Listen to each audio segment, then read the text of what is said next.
Olá, amigos. Esta é a nossa 11ª videoaula da disciplina Literaturas Africanas de Língua Portuguesa. Hoje nós daremos conclusão ao estudo já iniciado na semana passada sobre a poesia moçambicana, né? Então hoje nós veremos 3 poetas para encerrar este nosso capítulo. Peço que vocês leiam para a próxima aula, para a videoaula da semana que vem, o conto Nós Matamos o Cão Tinhoso. Estou enviando para vocês, tanto pelo Siga como pelo nosso grupo do Zap, né? Estou enviando o livro inteiro do Luiz Bernardo Roana, que tem exatamente o mesmo nome, Nós Matamos o Cão Tinhoso. Então, preciso que vocês leiam o conto de abertura que tem o mesmo nome da obra, ok? Então, dito isto, vamos ver os nossos 3 poetas que selecionei, sempre lembrando que é apenas uma pequena amostra do universo gigantesco de vários poetas que poderiam ser citados aqui. Então, nós vimos a Noêmia de Souza, apenas também en passant, né? Porque é uma poeta que pode ser lida bastante, ser estudada a obra dela profundamente, mas eu trouxe apenas alguns poemas, mas nos slides que seguiram para vocês há poemas a mais do que eu li, né? Bom, então hoje nós veremos para início o José Craveirinha. José Craveirinha, algumas informações sobre ele. Nasceu em Maputo em 1922 e faleceu em 2003. Esteve preso por fazer parte de uma cela da 4ª Região Política Militar da Frelimo, lembrando, Frente de Libertação de Moçambique, um partido de orientação marxista que lutou pela independência de Moçambique. Então, de 65 a 69 ele esteve preso. Foi o primeiro presidente da Assembleia Geral da Associação dos Escritores Moçambicanos. Foi jornalista e trabalhou em vários periódicos, usou vários pseudônimos. E em 1991 tornou-se o primeiro autor africano galardoado com o Prêmio Camões, né, que é uma espécie de Nobel da língua portuguesa, aqueles que escrevem língua portuguesa, né? Então, em 1991, foi o primeiro africano galardoado com o Prêmio Camões. Já venceram, entre outros, né, o angolano Pepetela e o moçambicano Mia Couto. Já receberam este prêmio.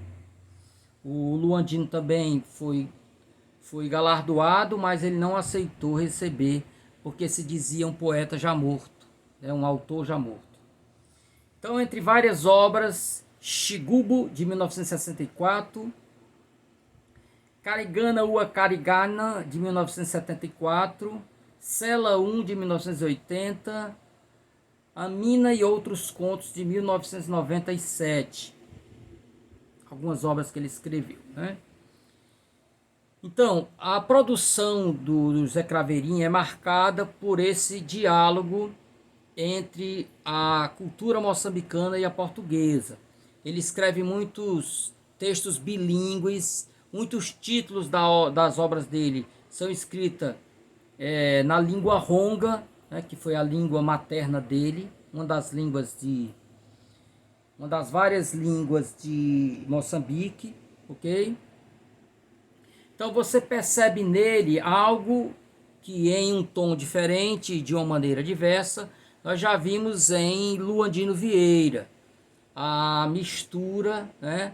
A mistura de uma língua com a outra. No caso de Luandino Vieira, ele obrigou a língua portuguesa a entrar nos mecanismos de funcionamento da língua quibundo. No caso dele, você tem um trabalho de contaminação linguística, né? Então, a utilização de termos e empréstimos sintáticos trazendo da língua-mãe moçambicana e as particularidades do uso do português. Então, opera-se assim a interpenetração dos modelos europeus e africanos.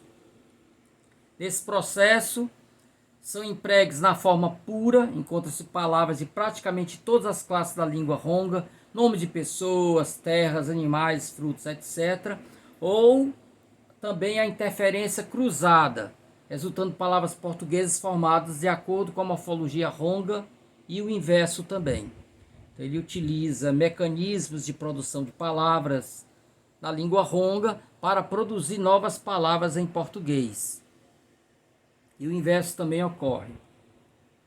Em síntese, José Craveirinha transplanta para a língua portuguesa o germe linguístico-poético moçambicano e procura criar harmonicamente uma nova fala, resultante do confronto e da transformação parcial dos dois sistemas linguísticos. Ele recorre constantemente a elementos da oralidade do povo. Então você tem aí entre aspas, né, transgressão às normas da chamada língua padrão, né, do padrão culto. Você tem também essa constante visita ao universo dos contadores de histórias, né? Então, por exemplo, um dos poemas dele chama-se Carigana Ua Carigana, que significa era uma vez. Então ele usa uma fórmula da oralidade, traz para a poesia dele. E aí você fica diante de uma questão do plano de vista da teoria da literatura. Estamos diante de um poema ou estamos diante de um conto escrito em versos, né? O nosso cordel já resolveu isso, né? É um gênero ao mesmo tempo poético e narrativo também. A recorrência às fórmulas orais moçambicanas são também um modo de o poeta exaltar sua pátria e sua gente. Ok? Um exemplo, o autor recorre à antiga tradição da poesia panegírica. O que é isso, gente? Poesias de elogio. Há um gênero na poesia oral moçambicana chamada de poesia panegírica. E ele faz isso para elogiar a sua terra e a sua cultura. Observa-se na poesia de Craveirinha um esforço de exaltar um herói coletivo. Isso nós vimos em Pepetela também, né? Então, muitas vezes esse personagem não recebe nome. Ele é chamado pela profissão. Né? O magaíça, prostituta, o trabalhador do cais. Às vezes é uma combinação do nome com a profissão. Por exemplo, Joaquim Chofé e por aí vai. Ok? Então há uma musicalidade na poesia dele marcada por onomatopeias, aliteração, né? O paralelismo, o uso de refrão, ok? Então a poesia dele tem esse aspecto. Para quem entende música, né? Você vai entender ali, você vai perceber ali o uso do ritmo binário, ternário, quaternário, né? Então quando você tem o tempo forte, né? Você tem 3 tempos fracos e um forte, né?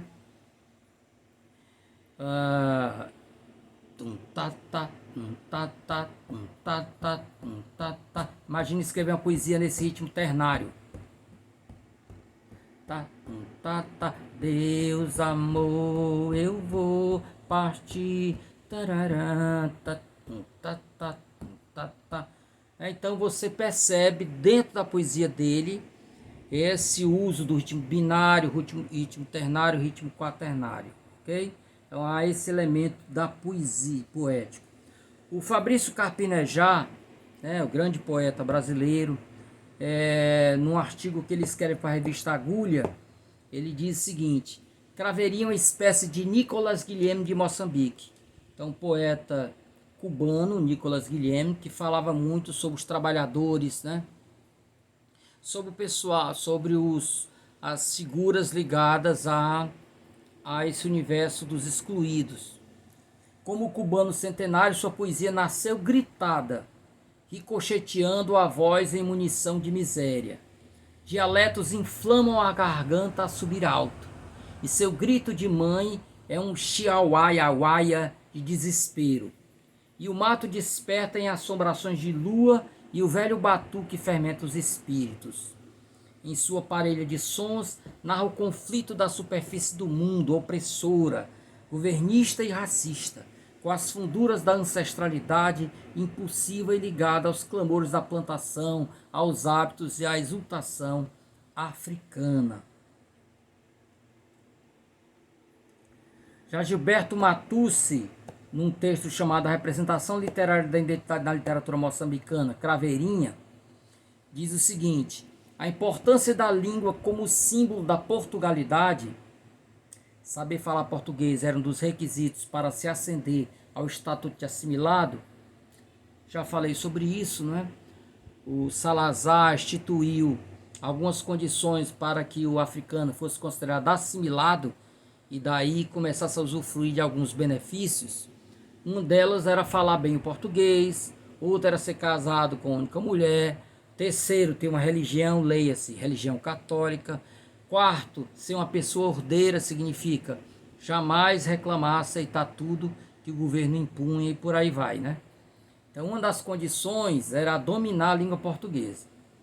Então, a importância da língua como símbolo da Portugalidade e sua participação na constituição dos cânones literários são fatores que a tornam particularmente vulnerável à subversão, parodização. Então, zombando da cultura do invasor, do colonizador, há constantemente uma subversão da língua por parte de Craveirinha, paródia, né? A este nível, Craveirinha oferece-nos um vasto conjunto de marcas textuais que se situa fundamentalmente na reprodução de estruturas do português incorreto. Isso está entre aspas, né? Mal comparando, gente, é como se ele fosse como um Patativa que usa de expedientes da oralidade, né? Só que no caso de Patativa não havia essa intenção, né, de se sobrepor à cultura estrangeira, né, a cultura do invasor europeu. Então Patativa fazia isso em louvor à cultura da sua gente, né, a fala do seu povo. Então é como se Craveirinha lançasse mão da linguagem matuta, né, para dentro desse ampla ação de resistência ao colonizador. Então, fundamentalmente, ele reproduz estruturas do português incorreto, das camadas pouco escolarizadas e também a inserção de vocábulos da língua ronca, que era a língua ronga, desculpe, é a língua, a sua língua materna, não é? Como sabemos, apenas 6% da população de Moçambique nasce aprendendo a língua portuguesa, né? Primeiro ele aprende a língua dos pais, a língua da sua etnia, depois, como segunda língua, aprende a língua portuguesa. Então vamos aos poemas, gente, que é o mais importante. Eu tive o cuidado de colocar aqui um vocabulário, porque há muitas palavras que são da língua ronga, ok? Mas além disso, há palavras também de difícil compreensão, né? Então ele concilia desde esse registro mais da oralidade a um registro também mais culto, ok? Por exemplo, fulvo. Vocês sabem o que é fulvo, né? Da cor amarelo tostada. Coval, divisão do terreno de um cemitério no qual se podem abrir covas ou sepulturas. E por aí vai. Ok? Então, gente, mais uma vez eu não vou poder ler todos os poemas. Ok? Mas por questão mesmo de tempo, né? E para não cansá-los também, né? Eu sei que minha voz não é das mais agradáveis. Eu separei este poema, que é um dos que eu acho belíssimos, né? Um Céu Sem Anjos, de África. Então, já no título, ele já denuncia essa religião que constrói todo o seu imaginário, toda a sua iconografia, né? Seus ícones, a partir de uma referência europeia. Ou vocês imaginam que Jesus tinha os olhos azuis, o cabelo aloirado, né? Que Maria tinha aquela tez branquíssima, né? Claro que não, né? Então ele vai ironizar sobre isso. O título é Um Céu Sem Anjos de África. Detinha é o nome da personagem, da menininha. Detinha, A menina de 5 anos tinha pai e tinha mãe, e tinha 2 irmãs, Senhor. Então, será que ele está falando com Deus? É como uma oração, não é? Detinha, a menina de 5 anos, tinha uma filha de retalhos de chita, e fazia 2 covinhas de ternura na face quando sorria, Senhor. Detinha, a menina de 5 anos, tinha uma filha de ágeis pernas de pano, olhos brilhantes e cabeças de alfinete, e fulvos cabelos de maçarocas maduras, né, a palha do milho, que a febre derradeira da Detinha não contaminou. Olhos cerrados suavemente, boneca Detinha dos seus pais. Adormeceu de tétano para sempre, mãozinhas postas sobre o peito, um vestido de renda branca. Mais um anjo nosso partiu, no adeus silencioso de boneca, verdadeira num fúnebre berço branco, nossa Detinha tão puro na munhuana, que até ainda não sabia que era mulata. Oh, África. Notem que ele muda de interlocutor, vinha falando com o Senhor, como uma oração. Agora ele vem falando para a África. Oh, África, quantos anjos já nasceram das tuas munhunanhas de amor, e quantas detinhas partiram para sempre dos teus braços, e quantos filhos inocentes deixaram o teu colo maternal.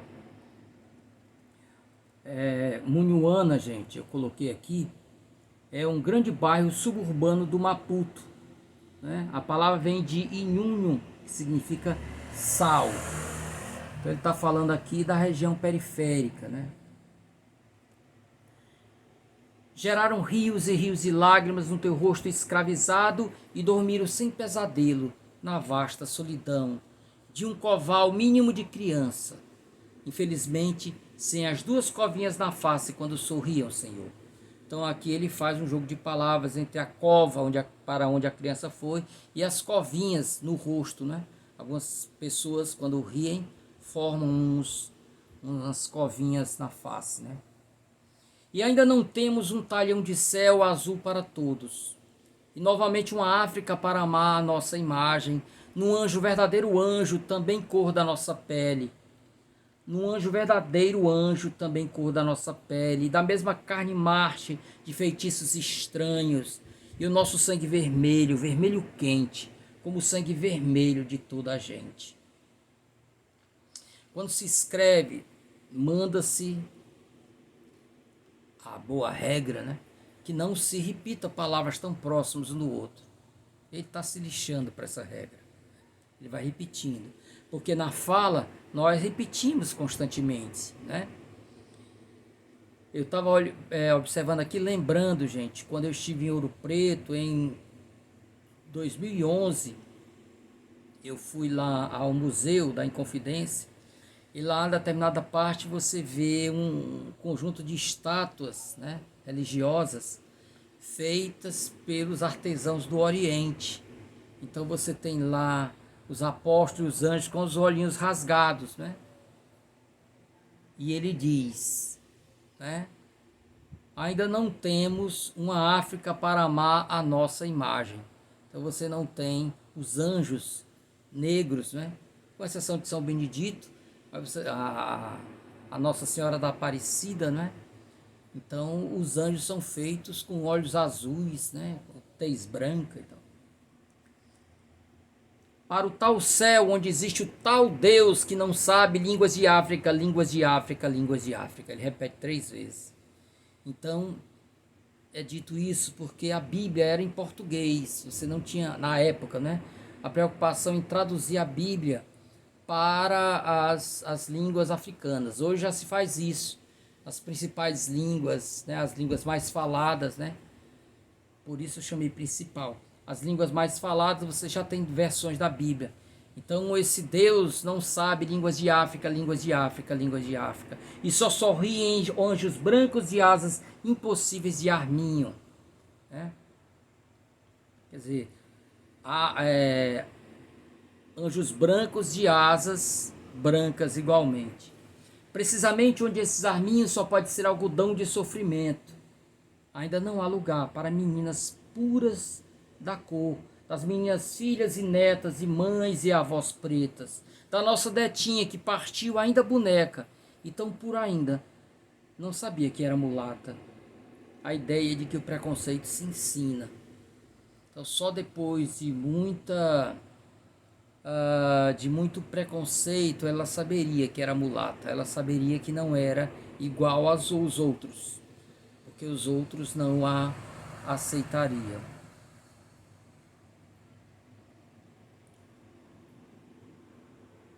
E brinquedos e trapos não se mistura na Munhuana com bonecas loiras e sapatos e tudo, porque os pais arianos rezando nas catedrais não deixam, Senhor.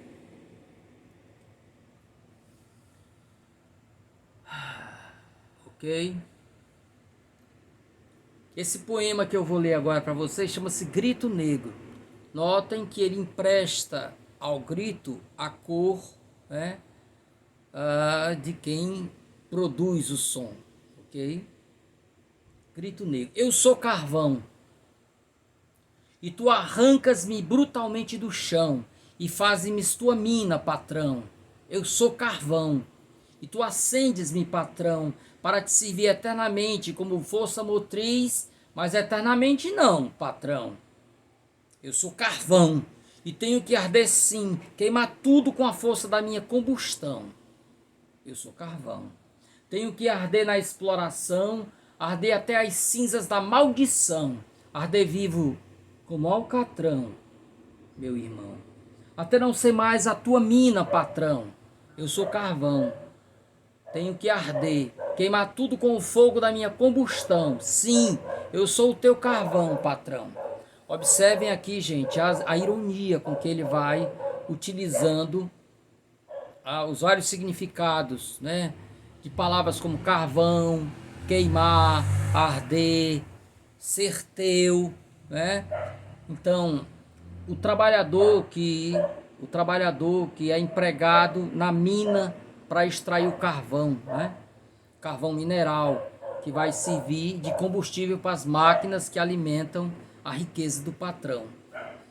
Então eu sou carvão também por causa da minha cor, a cor negra, né? Inclusive, em Kibundo existe uma palavra para designar o negro que é bem escuro, chamado macala, que significa exatamente carvão. Mas não estamos em Angola, estamos em Moçambique, tratando da língua ronga, não do Quimbundo, tá bom? Então ele diz, eu sou carvão, ok? Carvão no sentido da cor da pele, carvão no sentido de ser o elemento que faz as máquinas moverem.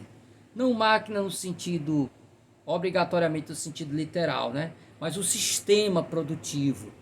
É o trabalhador espoliado. O texto tem o elemento neorrealista, não é?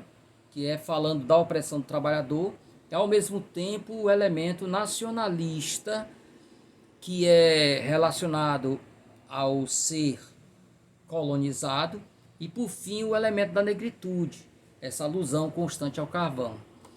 Então eu sou carvão, eu sou tudo isso, eu sou negro e eu sou aquele que alimenta a máquina do lucro do patrão. Observe que o texto todo é no ão, as palavras do ão, né? O ão tem esse sentido de algo forte, né? De algo forte. Ao mesmo tempo, essa rima constante aí, ela dá um tom marcial ao texto, não é? Um ritmo assim, de marcha. Né? Então, ele inicialmente se proclama como carvão nesse sentido da cor da pele, no sentido de ser o combustível que alimenta. Mas depois ele dá outro sentido a isso, né? É o carvão que queima. Queima do quê? Queima na fúria incontida de quem é explorado. E um dia esse carvão servirá para consumir o patrão. Quando eu sou o teu carvão, já não é mais eu sou o teu empregado, né? Eu sou o teu algoz, ok? Eu sou carvão e tu arranca-me brutalmente do chão. Então aqui aponta para o aspecto político, o político telúrico, né, ligado à terra. E faze-me tua mina, patrão, quer dizer, aquele que te dá lucro.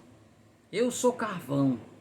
Observe que ele vai repetindo essa frase, né, constantemente, produzindo um movimento circular. Mas tenham cuidado. Nesse caso, a circularidade não aponta para uma realidade que vai se repetindo.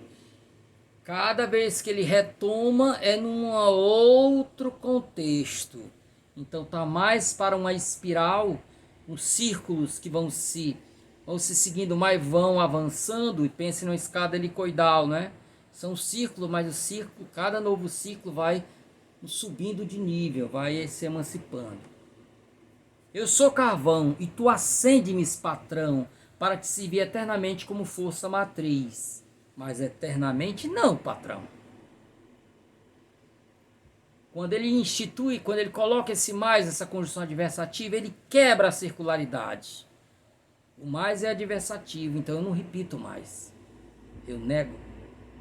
Eu sou carvão e tenho que arder sim, queimar tudo com a força da minha combustão. Eu sou carvão, tenho que arder na exploração. Arder, quer dizer, a raiva, a fúria de saber se explorado, né? Arder até as cinzas da maldição. Arder vivo como caltrão. Eu sou carvão, tenho que arder, queimar tudo com o fogo da minha combustão. Sim, eu sou o teu carvão, patrão. Ó, arder vivo como alcatrão, meu irmão, até não ser mais a tua mina, patrão. Então um dia essa minha fúria vai quebrar esse elo de opressão, essa minha condição de subserviência. Ok?